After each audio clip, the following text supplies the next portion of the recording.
We've started the recording again. Wonderful. So, Janet, we'll start with questions about your background and motivation for writing about Táhirih. Then we'll talk about the highlights of her life and how we should think about her life in order to motivate us to better serve the 9-year plan. And then we'll open it up for questions from our book club members. So, first set of questions. First, tell us a little bit about yourself and how you became a Baha'i author. Okay.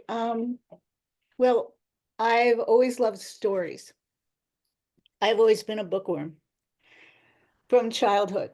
And I always read novels, short stories, fairy tales, everything. I never had my nose out of a book from the time I was a really little girl, like 3 years old or something. I learned to read very early. I was always reading, and I love stories.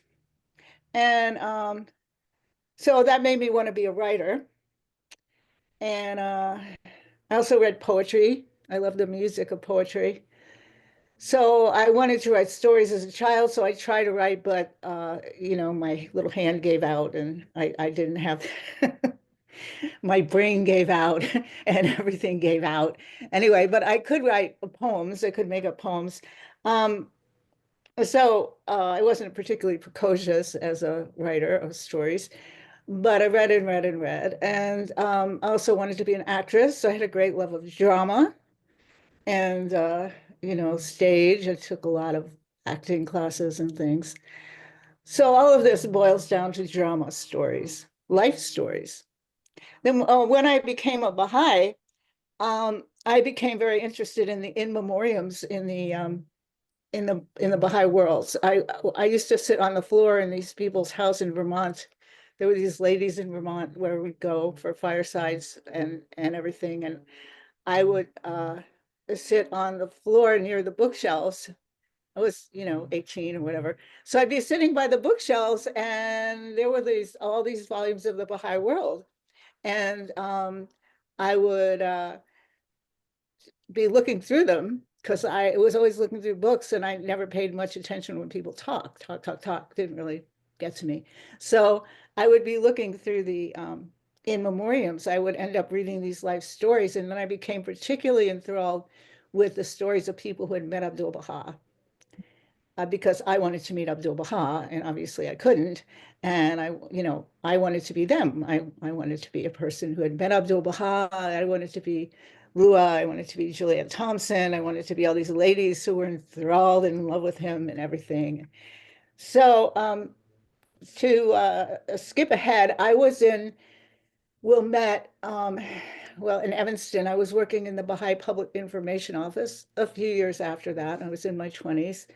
And I came upon a telegram that Shoghi Effendi sent when Marian Jack died. He said that she had gone to join her co-workers in the Abha Kingdom, enlisted 8 of them, along with Marian herself. And I proposed writing an article for the Baha'i News. I was writing for the Baha'i News at the time, and proposed writing an article for them about these people mentioned in the telegram. That I called A Love Which Does Not Wait, after what Doris McKay said about Martha Root, how she went forward with A Love Which Does Not Wait. So years passed. I worked as a journalist, usually as a writer. It was about the only thing I knew how to do, I could do capably. For some reason, I could interview people and talk to people and just boom, boom, boom, write a story. Whereas I had a lot of trouble writing fiction stories, but I could write a story out of things that people told me, or that I worked as a freelance journalist. That's how I ended up at the Public Information Office. But anyway, to skip ahead, some years later, I was in Peru, pioneering, and I found out that article, A Love Which Does Not Wait, had been published as Un Amor Que No Espera in Spanish, in a pamphlet. I think they gave it out at a women's conference somewhere or other. Anyway, I hadn't known anything about it. When I got there, someone recognized my name. Oh, you wrote that article. I said, what? Anyway, they found a copy of it for me. And then to skip ahead, many years later, in the 1990s, I was in Chile as a pioneer. And I went to, and Chris came back, my husband Chris came back from this youth conference that was going on and told me there was a man there teaching classes based on Un amor que no espera, only in Brazilian, only in Portuguese. So I went over there and it was Habib Taherzadeh, this very legendary, great Baha'i pioneer to Brazil, who was there, was very, very old at the time. And sure enough, there was a little sign on the wall saying, Un amor que no espera. And he was giving classes in that. Anyway, I got the idea of expanding it into a book. So that was the first book of biographies I wrote, A Love Which Does Not Wait. So it came out in 1998. So after that, I didn't write many Baha'i things until I uh, published The Nightingale Baha'u'llah, El Ruiseñor Baha'u'llah, a book in English and Spanish. And then I got the idea of writing about Táhirih. And anyway, that's how I became a writer of Baha'i biographies. And I had always loved reading biographies, all my life. So there it is. That's beautiful. What a beautiful story. And then you wrote about the circle, let me get the name right, the Champions of Oneness, Louis Gregory and his Shining Circle. Right. I wrote that, yeah. And then I are you wrote working on something now? What? Are you I'm working on working on something now. I actually didn't think I would write any more biographies after Louis Gregory came out. I did write, but then during the pandemic, I wrote about Abdul Baha. I wrote Abdul Baha. I wrote Son of Spirit, Abdul Baha and the Hidden Words, but I couldn't get anyone to publish it, any of the Baha'i people. So then I was going to publish it myself, but then I gave up because it's such an arduous process. It did pass review. It passed review in the States and in Australia, and I thought they were going to publish it in Australia, but then for some reason they did not. So anyway, but I did write that in that manuscript. Um, and then I thought, well, okay, I don't know that I'm going to try to write any more, Baha'i books or biographies or anything. But then I was working on, I had to do a presentation here about Dorothy Baker. I'm at Desert Rose Baha'i Institute, had to do a presentation about her for an event here. And that reawakened in me a fascination I had with her grandmother, Ellen Beecher. Mother Beecher Mhm. was an amazing personality, a Christian mystic, a radical Christian born in, 1840, and very affected by the spirit, you know, of the return of Christ and everything that was overtaking New England at the time where she was born, and just so I've now been researching Ellen Beecher, and I'm actually going to go to Wilmette in June and research in the archives about her because I just thought, okay, well, it's here, it's grabbing me. Um, I might as well look into it, so I'm looking into it. Yeah. That's wonderful. I grew up hearing stories about Mother Beecher, so I know it'll be a fascinating, fascinating biography. I'd So like to hear some of your stories about Mother Beecher. Where are you in I'll share Wilmette? them with you, but now we're going to focus much No, more on Tahirih and this incredible book that you've written. Can you okay. tell us the research for this book must have been very challenging because you know, it's more than a century ago in another country. Most of the materials I assume are in another language. So how did you approach the research and what did you find most difficult? Actually, most of the materials I used were in English. I found a lot of old books. I was in New York State when I wrote it, and the New York State has a phenomenal library system. It's just fabulous. If I'd been writing it here in Arizona, I would have been up the creek because their library system is not nearly like the one in New York. And in New York, they just have this extensive resources. And I found all these incredible old books that had been translated into English that were by people actually not necessarily Baha'is who had written about that period, written about Táhirih, written about things that happened then, and written about the apocalyptic expectations of that period and all kinds of things. So the bibliography of Rejoice in My Gladness, lists all the books I consulted. Some things were in Farsi, and also I felt like I wanted to know something about Farsi. I mean Persian. They prefer you call it Persian. So at least the Baha'is prefer you call it Persian. So I there was a lovely lady who lived in my community of Beacon, New York, and her name was Malid Avachi, and she was in her 80s at the time. And she was Persian, and she didn't speak all that much English. And I went to her and asked if she would teach me Persian. So she was very happy, and I was very happy, and we went and were very happy together. every week for a couple of years, we had our Persian lessons, and she taught me how to write the letters, the script in Persian, which I loved.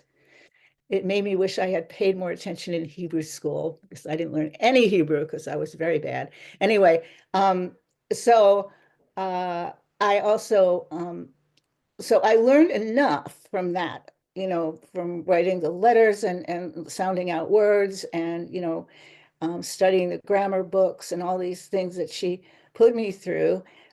She was a wonderful teacher, and she just was fabulous, and she had a great gift of sensitivity and warmth and everything. So I began to do my own translations of Tahirih's poetry, actually, because I was just felt it. I felt it because I was so into her spirit and life. And I had a big dictionary of Arabic and Persian English, and I was good enough with the letters and figuring out where things were in the dictionary. That was no problem for me. I never became good at Persian conversation. I mean, if you talk to me in Persian, I don't know. But as always, reading was the thing I could do.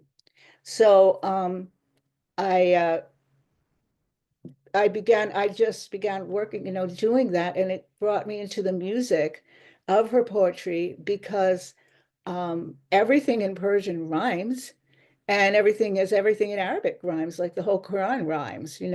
People can memorize it because it's all like a song. And so Tahirih's poetry, her is really, they're like songs. And John Hatcher's books were a tremendous help. There was only one book at the time. The first book was out. I think that towards the end of my work on this, his second book came out. But his translations are very almost literal, and they're pretty prosaic.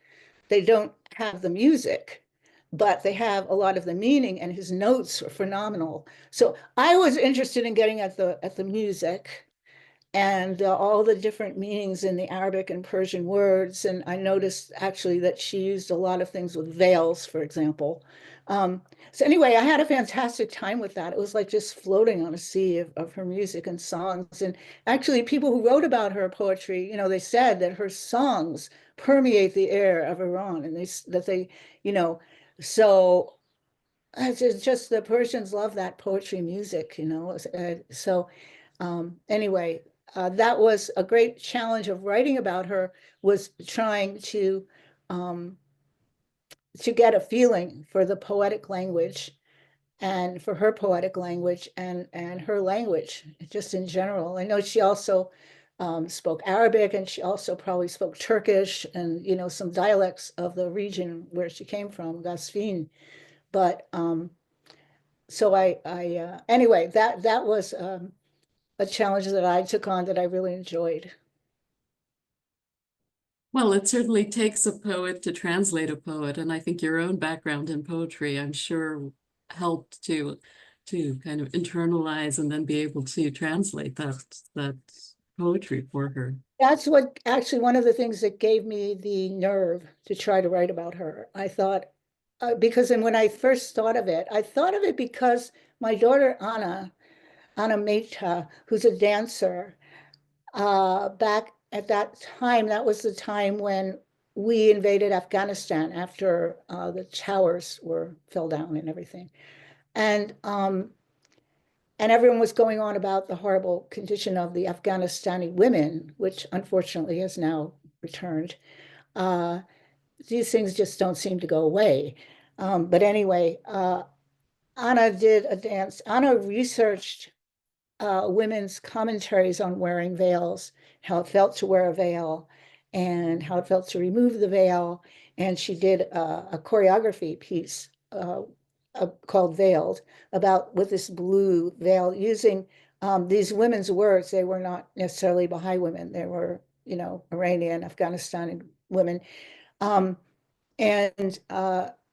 that inspired me. The fact that she just kind of independently did this research, she wasn't constrained, by Baha'i things or anything. She was freely out in the world doing this, and she did it. She is a Baha'i, but anyway, I'm just saying that we Baha'is have a thing that constrains us sometimes from freely using opinions and information and feelings that are out in the world that are very very valuable and very right on, very real.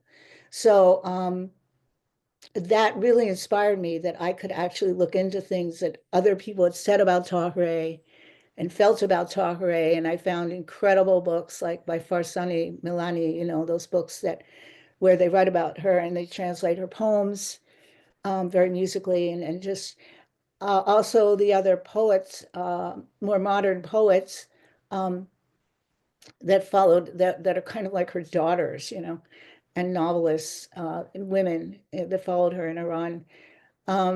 So I just started finding all these things, and I realized that, well, Táhirih embraces a world, and a world embraces Táhirih. And it's just bigger than us, and it's bigger than her hagiography, which is hagiography is like a life of a saint, where you just have the outline of their story, where she was the only woman in Iran who could read. She was the only woman in Iran who taught other women. She took off her veil. She was martyred. It's just an outline. So I thought, actually, when you think about it, in the whole culture of Iran, she couldn't have been the only woman who could read. She couldn't have been the only woman who taught other women. And sure enough, then I found out that in her family, there were all these educated women, that her mother uh, um, taught her poetry and taught all kinds of other things. Her mother was very learned. She had other relatives, and she had an aunt that was a calligrapher for the Shah, and that was called Mirza, which means like master or prince or something. So I, found out all these things that confirmed my suspicions that Táhirih, occupied a much broader and wider world than we had given her credit for. And I wanted to write that, and I wanted to explore that world. It's fascinating, all the lore, poetry, the legends, you know, the Persian life and history is just amazingly fascinating. So I went there. I tried to show it. We had understood in one of our previous book club sessions from Professor Huda Mahmoudi with her book about Susan Moody, Dr. Susan Moody, that there are thick biographies and thin biographies, and the thick biographies bring in the context of the time, bring in, assumptions about the person's experience as a child, even though we may not have the facts about what they did in those situations.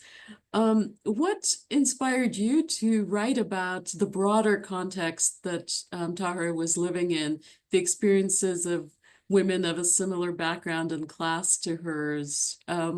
What led you to write in that way? Well, I always like to present the people I write about as real people. They are real people to me.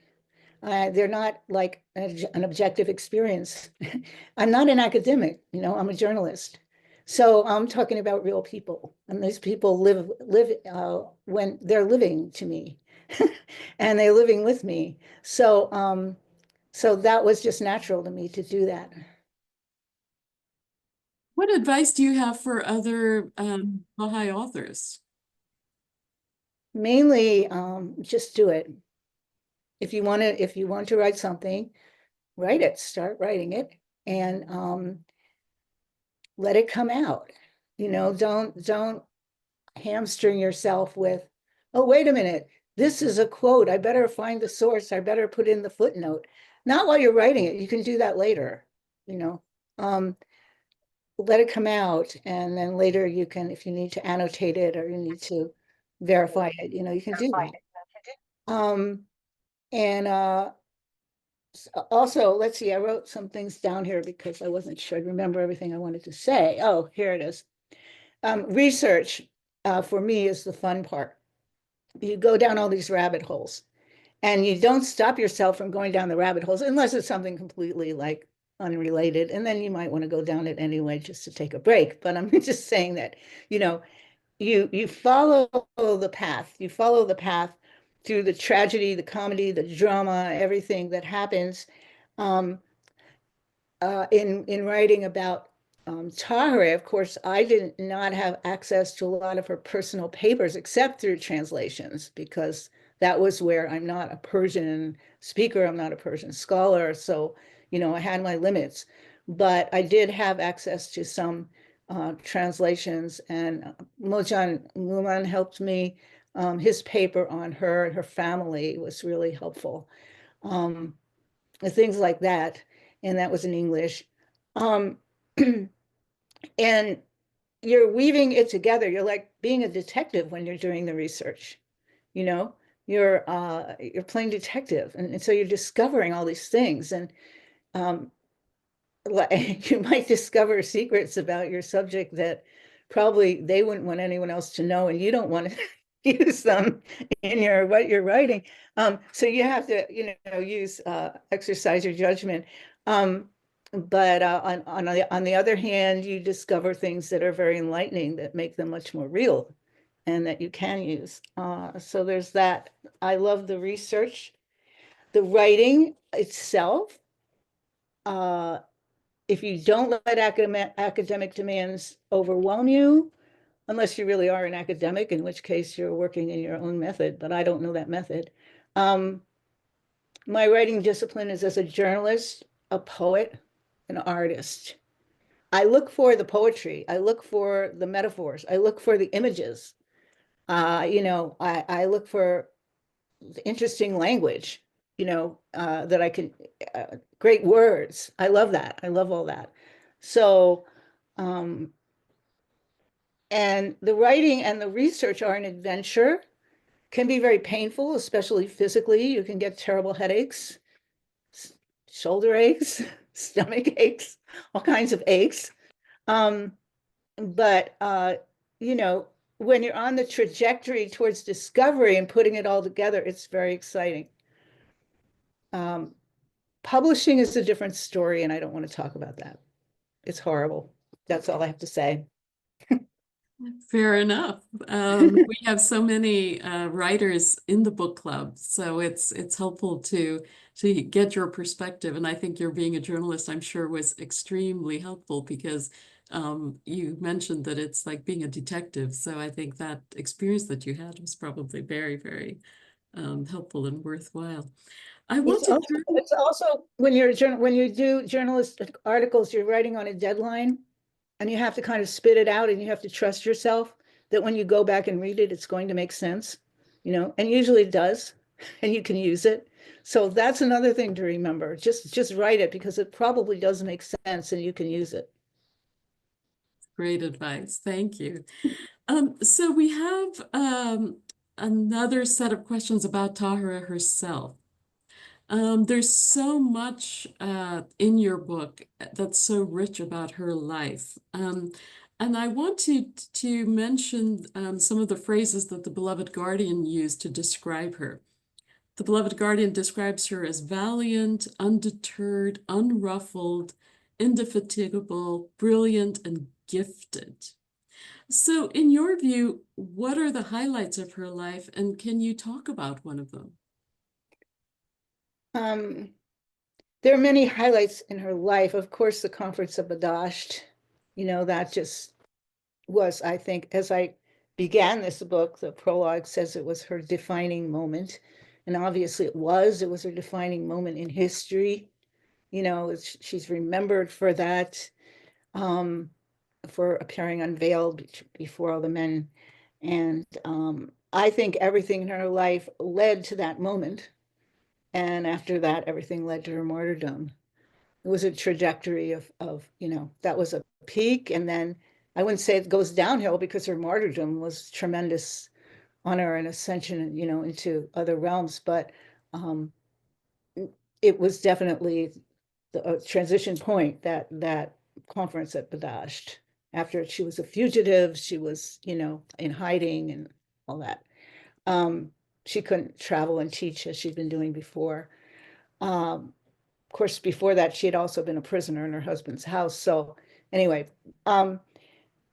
but another highlight, I think, there are many, many things, but another highlight would be her dream of the Bab that led to him sending a letter, that led to her sending the letter to him in Shiraz, and then his reply to her. And I don't know of any good translations of that, actually. I don't think we have many translations of his letters to the letters of the living. There are facsimiles of them in the front of the Dawnbreakers, and I've seen some provisional things online, and they're, but I wouldn't quote them. Anyway, but then the confirmation she found in his commentary on the most beautiful of stories. So actually, I'd like to read to you about that if I can. I have Yes, it marked here please. in the book. Let's see. Dream. Oh. So the others had gone, the others had gone into the mosque to pray and fast about finding the promised one after Sayyid Hazim died. So she couldn't go with them because the widow of Sayyid Kazim wanted her to stay with her. And so she fasted during the day and prayed at night, searching in spirit for the promised one. And at last she was rewarded with a dream that came to her after a night-long vigil. As dawn broke, she saw a youth, a Sayyid, in a black cloak and green turban, standing in the air, suspended between earth and heaven, hands upraised, reciting verses and praying. She memorized one of his verses and wrote it down when she awoke. Around the same time, her brother-in-law had gone into the mosque in Kufa to keep a vigil, and then with 12 others, he too left for Shiraz. He had with him a sealed letter from Táhirih for the one she was sure he'd find. She gave him instructions. Say to him from me, the effulgence of thy face flashed forth, and the rays of thy visage arose on high. Why lags the word, am I not your Lord? Yea, that thou art. Let us make reply. Am I not a peal from thy drum to greet? What yeas do the drum of devotion beat? At the gates of my heart, I behold the feet and the tents of the hosts of calamity. Some claim this poem is by Táhirih, others that it's by someone else, and that she frequently recited it. It could be another poet's, adapted and glossed with her own lines, a frequent practice in Persian poetry. In any case, it confirms her conviction that the promised one would immediately make himself known and that the results would be anything but easy for his followers. So then we jump ahead here. Let's see, page 133. When Tahir's brother returned to Karbala, bringing the Bab's letter to her. And in August, Mullah Ali Bastami arrived there carrying a copy of the commentary on the most beautiful of stories, the manifesto of the new revelation. He had friends with him, all enthused new converts. In Karbala, they found many of the Sheikhis stale and bitter with disunity and egocentric claims to leadership. But Táhirih and others grasped the Bab's book with relief. It gave them direction and confirmation. Táhirih recognized in it the word she'd heard in her dream of the youth with the black cloak and green turban. And she prostrated herself, forehead to the ground, in a rapture of thanksgiving. She immediately translated the text from Arabic into Persian and began disseminating it. No doubt she felt she had no choice but to translate it, given its assurance, whenever the faithful hear the verses of this book being recited, their eyes will overflow with tears and their hearts will be deeply touched by him who is the most great remembrance. She embraced Bob's book as a message to all people, not only the few who knew Arabic. She understood the transmission of that message as a heart-to-heart affair. For the concept of heart is one of the most important principles in the writings of the Bab, the heart being, in his lexicon, not a mere seat of emotion, but a sacred sanctuary, the celestial witnessing spot. So Táhirih felt, she was that way. She immediately saw right into a situation and applied a remedy, you know. Um, anyway, that was one of my favorite highlights of her life. Incredible. Just so beautiful. And the way you read it was just so beautiful. Thank So, you. Janet, you know that the objective of our Baha'i History Book Club is to inspire us and to learn lessons from others so that we can better serve the 9-year plan. So, in your own life, how did writing this biography and learning so much about Táhirih impact your own life and service? Well, it impacted it deeply and it keeps affecting it. I mean, I'm 75 years old now. When I began writing this, it was about the year 2001, 2002, right after the attack on New York, Manhattan, and which I was living right nearby to that at the time. Anyway, that's not any. So this book actually helped to lift me out of probably some kind of despair I might have fallen into following that. I heard the jets go down the river. It was right by my house, and that kind of thing. A lot of people were very affected, of course, by that, and we all are affected by these disasters that happen near to us. Anyway, but I realized as I was writing the book, as I got further and further into it,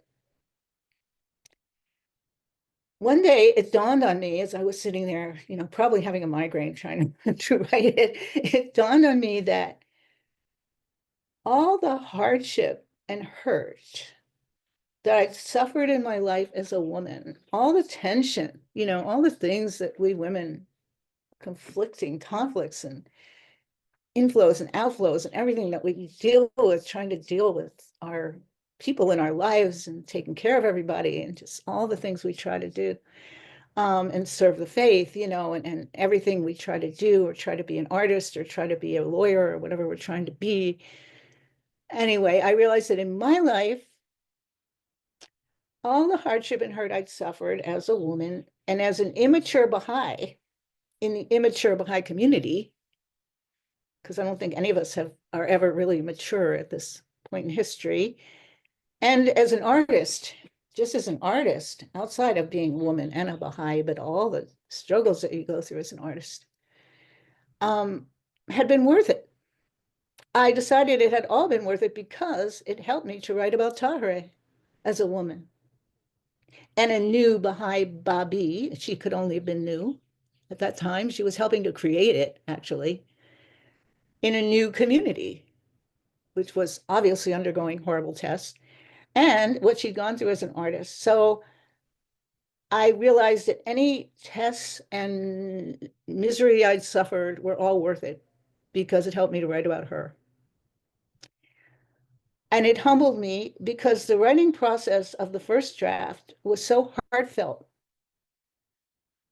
that I wanted to write. I began to write little uh, poetic type of fictions about her, um, as a child, as a young lady, and they were all, of course, extremely reverent, but I started to write these more creative things about her, springing out of her life experiences. And I asked my editor if I could put these at the front of certain chapters, what I call them illuminations, because Persian manuscripts have these illustrations, illuminations around the margins, and I call them fictional or written illuminations of her life. And she said, yeah, she thought that was a good idea, or just be sure to put them in italics so the reader knows they're not part of the actual history, but they're, glosses, kind of glosses on the history. So I did that, and the whole book had this kind of a structure very different from the way it is now. And when I sent it in, I was brokenhearted when it came back from the reviewers because I got some very harsh rebukes about what I'd done. And the editor seemed to join in. She didn't seem to remember that that we'd agreed that I could do that. And it was really, really very, very heartbreaking. And so I decided, okay, well, forget it. I'm just not going to publish this book. I'm done with this whole thing. But then I thought, you know what? I I do want to publish something about her. I do want to write about her. I wrote to them. And I sent the emails that I'd exchanged with people about this idea of putting the glosses in and where it had been approved of. And then I got a lot of apologies and all kinds of stuff. But anyway, in the end, I wrote the book from, I took all that stuff out, and it was like eviscerating my own self. It was horrible, really horrible. But I wrote it as it is now. And so I people love it as it is now. I think it works well. I think it's probably stronger, as it's much stronger as a history. I had more information by the time I rewrote it. So, in the end, it wasn't that detrimental. It came out well. But after I finished the whole thing, I had a major nervous breakdown. I was just done. And I just figured, well, I'm never going to write again. I couldn't write for 2 years. I couldn't think. So, but I did begin writing again. I actually wrote Champions of Oneness eventually. And obviously I'm still writing, and I've been writing a lot of poetry lately. So, we bounce back. Um, the art springs of art are eternal, I think. So, but anyway, that's how it impacted my life. It had a major, big impact. Well, the book is marvelous. It does work well. None of us know what it could have been like with the glosses in, but as it is, it's a really beautiful book. And I see you're getting hearts, and people really appreciate it so much. I Oh, know thank you. that I know that people have questions, so let's open it up for our book club members to ask questions. Yes. Who would like to go first? Jennifer, please go ahead. Well, thank you, Janet, for your work. I greatly enjoyed this book. Actually, I have about 10 pages left. I was trying to get it finished before the meeting, and I wasn't able to. I'm at the last section where Táhirih, I can't say her name today, is at the wedding. But of course, I know how it ends, but I want to see how you write it. So as soon as we're done, I'm going to go finish the book because it's so beautiful. And I've also read your book about Lewis Gregory about a year ago. I listened to the audio book and it was wonderful. And I just think you're so talented.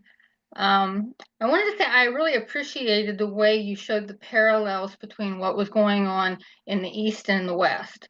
And like I've always admired, now I can't think of her name, the journalist, the Western journalist that you talk Margaret about. Fuller, Margaret Fuller. Yeah, yeah, Yeah, that and just what was going on with her around the same time, and then the women's rights convention, and just the parallels in East and West. I've seen other people do some of that, but I thought you did it particularly well, and it just thank you. made it I could have feel done it like for a all lot the. more pages. What'd you I say? could have done it for a lot longer, but it would have Probably taken. so, but you really got to the heart of it, and Thank you. but just showing this spirit penetrating the whole world and affecting so many things, and you did that so well in your Lewis Gregory book as well, just showing all these different people coming together and then going apart and then coming back together, and just and even the part at the beginning of that where you show like yourself at the bookcase, you know, and learning about these people. And I just think that you weave all the different elements of your stories together so well. And I don't feel like it's missing anything. Now, I'd love to read the part with your glosses. You know, someday maybe we'll get the opportunity, but as it is, I think the book is perfect. And I'm just so happy that you're putting this out into the world for all of us. You. You're Thank welcome. you, Jennifer. Well, I will say that I actually put a lot of those glosses into poetry, and I have eventually finally made a little chapbook, poetry chapbook called Rent Asunder of those, what I wrote about her, you know, in those things, and it's in poetry. And I don't know, maybe someday it will be published. I don't know. I'm not worried about that particularly, but Yeah, it was beautiful. Thank you so much. thank you. Any other questions? Vivian, are you raising your hand? You're on mute.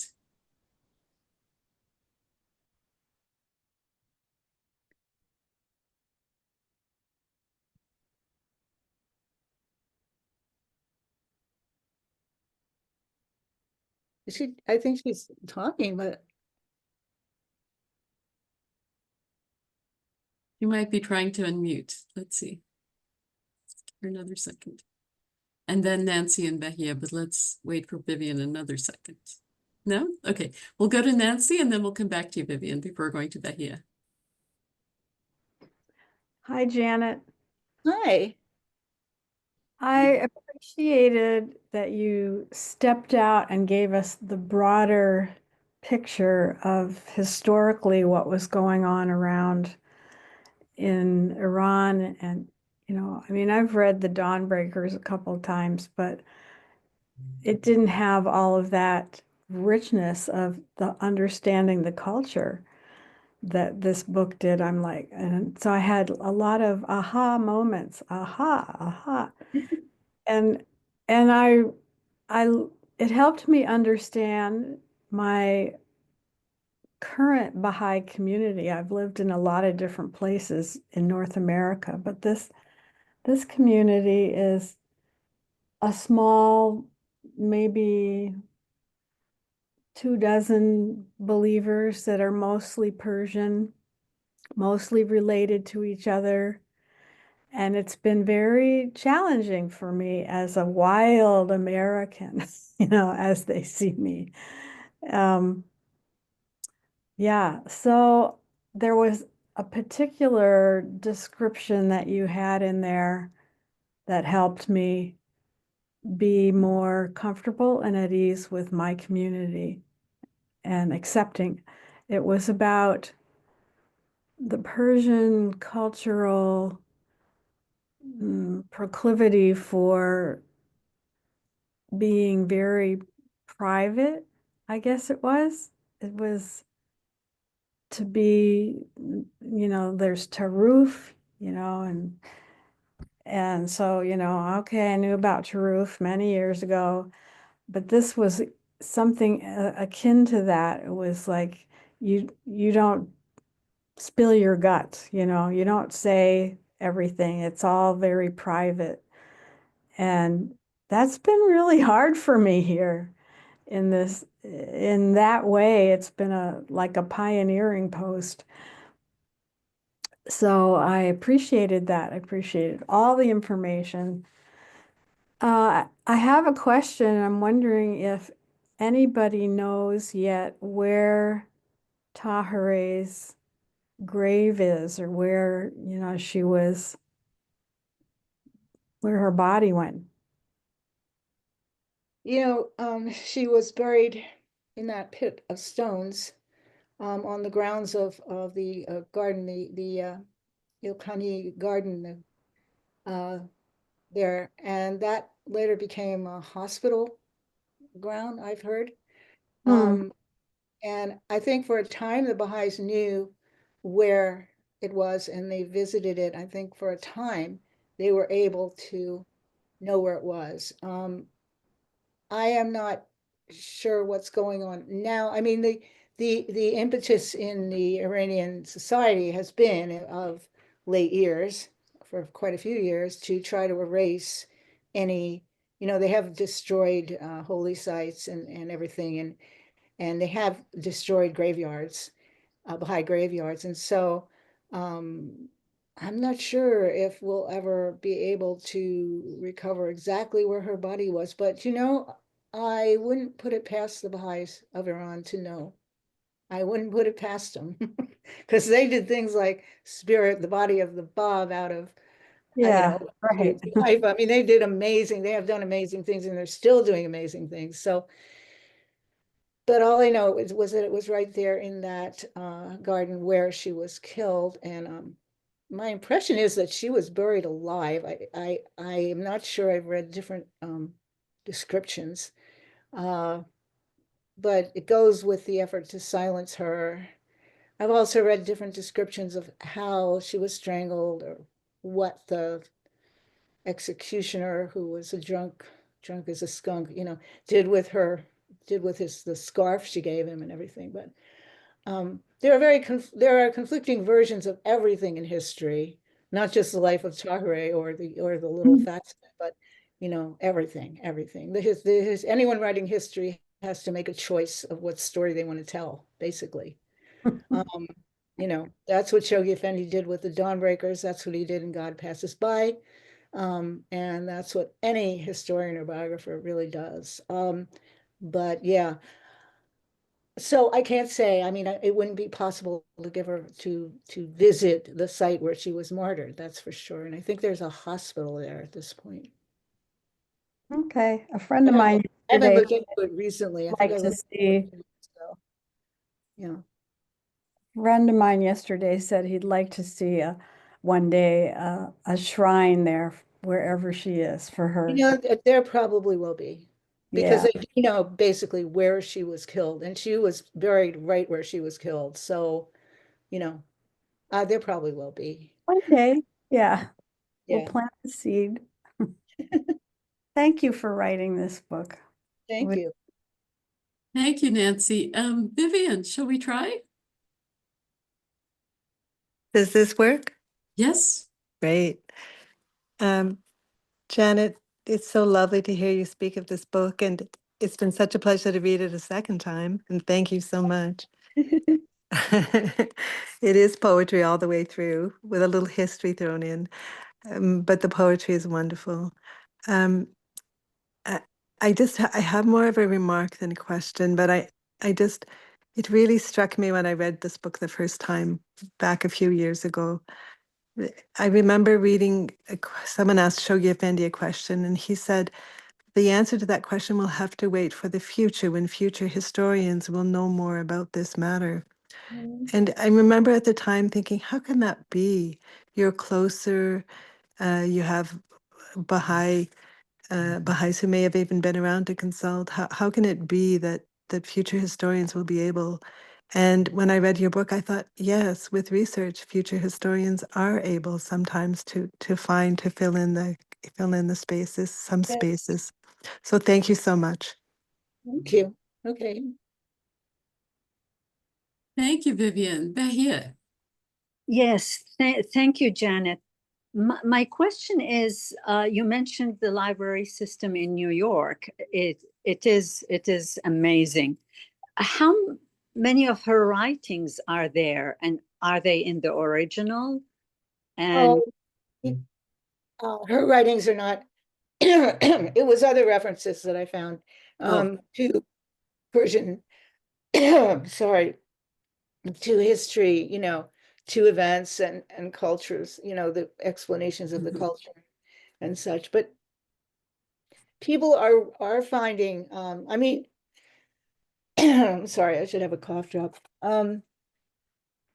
John Hatcher's just come out with a 4th book of her poetry.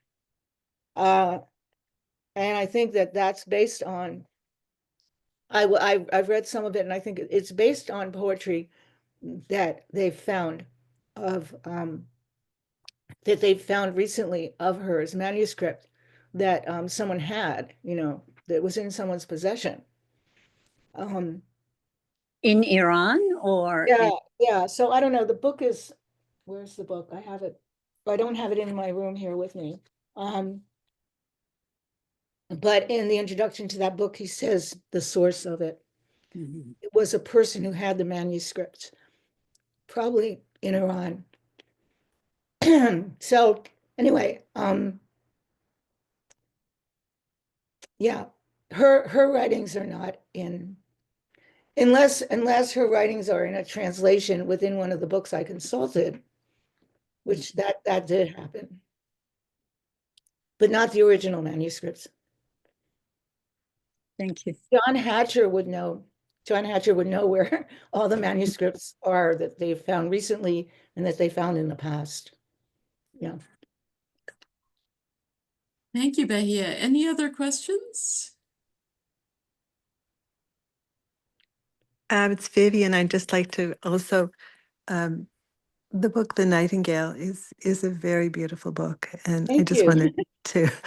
wanted to give that book because it's not so easy to find now, and foolishly I gave mine away to some Spanish-speaking person. Oh, well, you know what? You can get it. The Australians Publishing Trust reissued it. Oh, good. You Okay. can find it on Amazon, and Very good. you can buy it through them. Yeah. Thank you, Janet. there. I'll have a second look. Thank Yeah. you. Wonderful. Well, if there aren't any other questions, I want to thank you so much, Janet. This has been an incredible discussion with you. We've all learned so much, and how wonderful to think about Táhirih and to learn about her life. I want to turn to our next month's session. We've been talking a little bit about what there is out there for the youth, and the U.S. Baha'i Publishing Trust has a whole imprint called Bellwood Press. And so for next month, we're going to be reading one or more of these books, and I'll show them to you, and then we'll just have a discussion among ourselves. So you may know some of the people. One of the books is about Patricia Locke. And I'll open I hope you can see that the books are sort of big print and small pages. They're not very big, so it's going to be a fast read for us. So Patricia Locke, Robert Sengstack Abbott, Richard St. Barb Baker was the other book, Hazel Scott, Elsie Austin, and Dizzy Gillespie. So please pick up one or more of these books and we'll read them.